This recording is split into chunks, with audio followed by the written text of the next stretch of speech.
Hello everybody, Sergeant Soul here, and we're back with How to Rust, Day 2. Today we're going to learn about how to create your starter house, and here with us we have Tulja DeQuitt, the owner and operator of the Bear Rustler server that we're currently doing all this on. And since he is a seasoned architect in the game of Rust, he's going to give us the whole explanation. How you doing, man?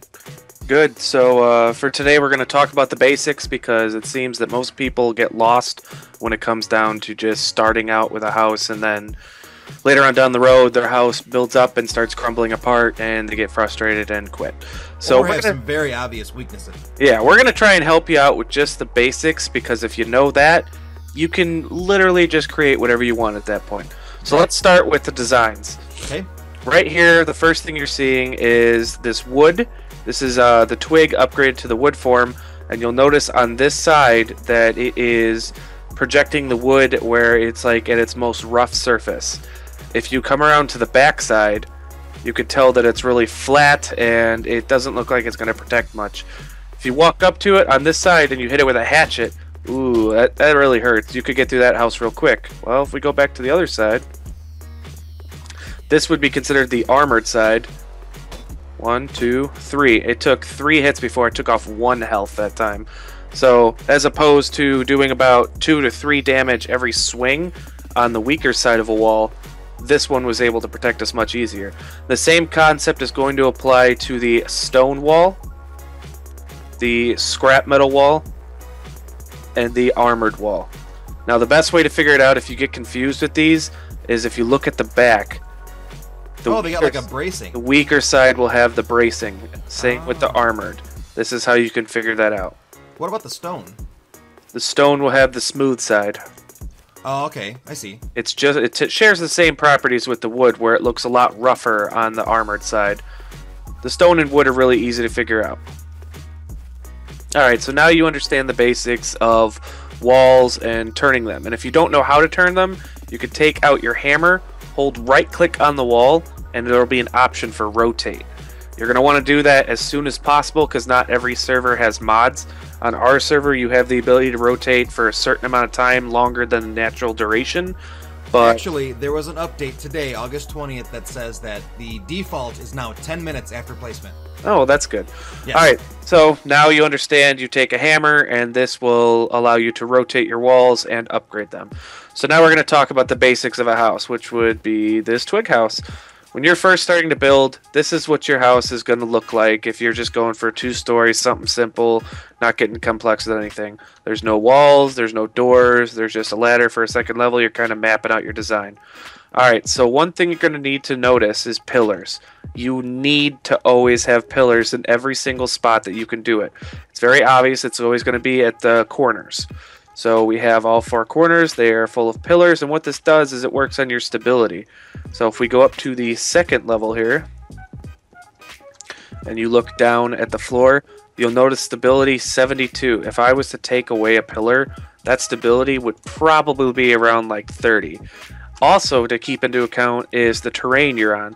Normally, you'd see this stability sitting around 95 to 100, but because we're on a slope for like this kind of mountainous area, it's going to come into haunt you. So you can't go extremely high considering that you're not on the flattest of areas. A lot of people like to build on rocks, and then they come into the problem where, well, I can't go really any higher because my house crumbles. And something to keep in mind with Rust is that if a portion of your house crumbles and something was attached to it that also had low stability, that will crumble with it regardless of whatever upgrade it is. Keep that in mind, as that is extremely important and could take away a lot of your assets you put into your house. Tool cupboards is something you also need to remember. This is useful for modded, vanilla, it doesn't matter.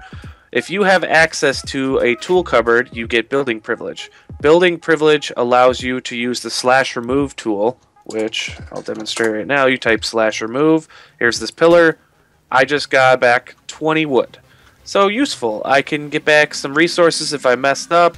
You know, the privilege is there for a little while. I can see a timer in the top left, and it helps you out with understanding, well, I made a mistake. How can I fix it without just losing everything? For admins, there is a higher level of this, but if you are an admin, you probably don't need me to explain that to you.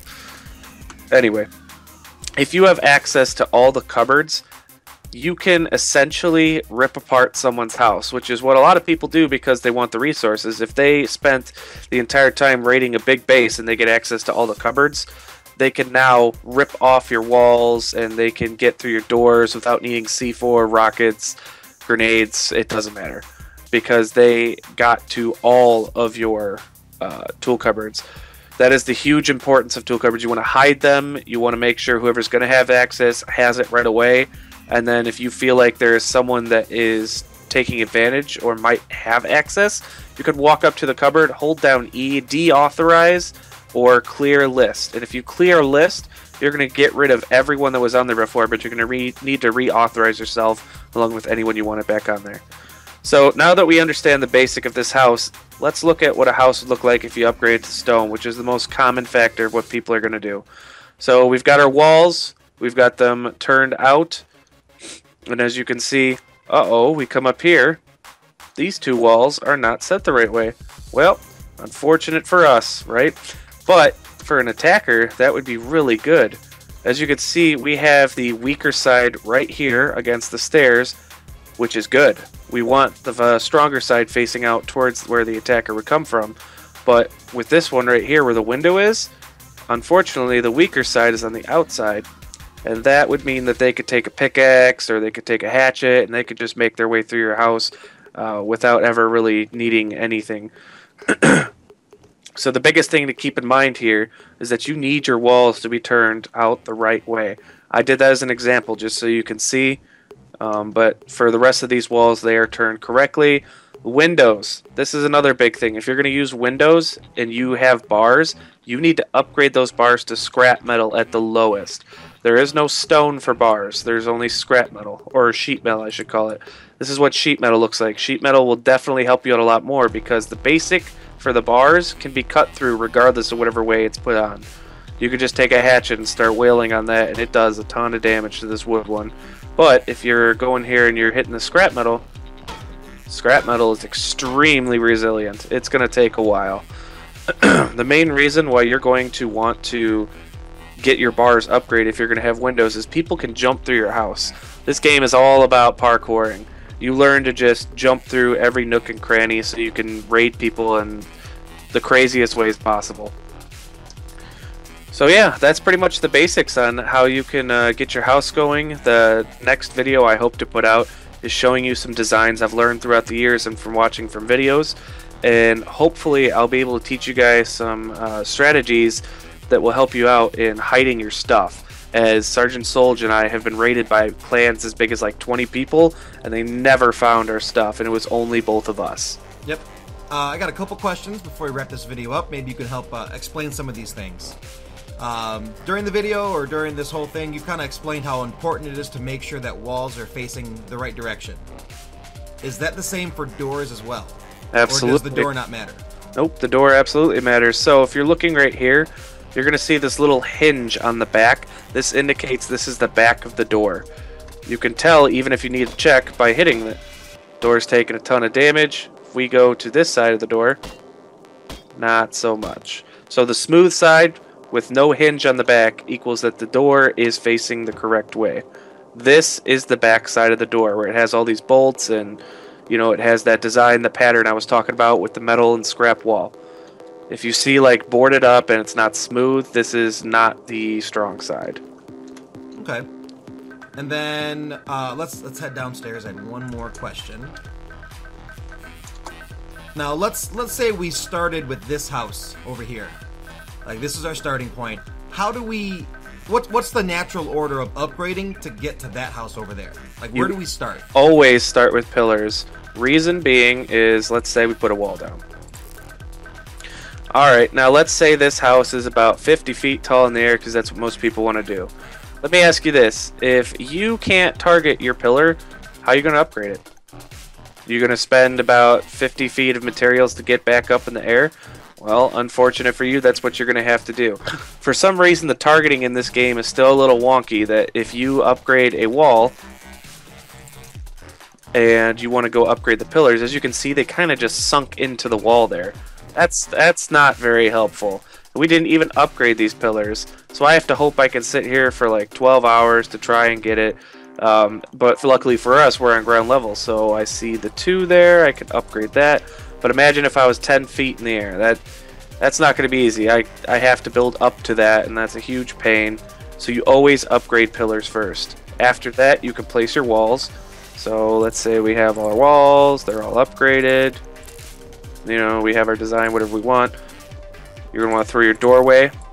Alright, so with the door here, as you can see, you're going to want to have it facing this way, where you have the bolt on the inside, so therefore your attackers will not be able to pursue you by just chopping through your door in 2 seconds.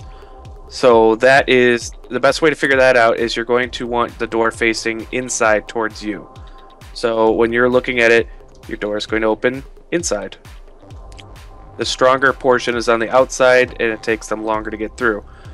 And so we upgrade our foundations, our pillars, then our walls and doorways, doors. Then you just keep repeating the process as you go up. You can even extend out with no foundations there, and you know, make yourself an extra little level. This is what people do when they have to deal with ladders, which is not a part of our server, but this is how we would build our houses, is some basic design. I believe they call it house skirting. Yeah, what this does is it stops people from just taking ladders and getting up further. On top of that, you can also just block rocket shots. So the rockets will hit these walls before they ever even get to your inner walls. Okay. Well, I'm sure we can cover that in another video in the future. Oh yeah, definitely. I think this is a really good tutorial on how to make just your basic starter 2x2. Is there anything else you want to add for people that are listening or watching this right now? Just expect for the next video that we're going to get a lot more in depth. I'm going to show you some advanced techniques. But if there is any questions or concerns, please drop a comment. We do check daily. Other than that, I hope this really helped you guys out. And of course, if you guys ever need a server to play on and you want one where the admins are really supportive and will answer your questions immediately, always check out the Bear Rustler server. You can find us by going into the modded section in the game and typing in Bear Rustlers, or in the description of this video, there'll be the direct connect address. You can put that into the F1 console. Yeah. So, anyway, this was How to Rust Day 2, the basic shack build. And with me, Too-Legit to Quit, our resident architect, server owner and operator, and my good friend. And we will see you in the next Rust video. Oh god. Oh, you don't want to do this to your basic house. This is how you use /remove if you're a hillbilly.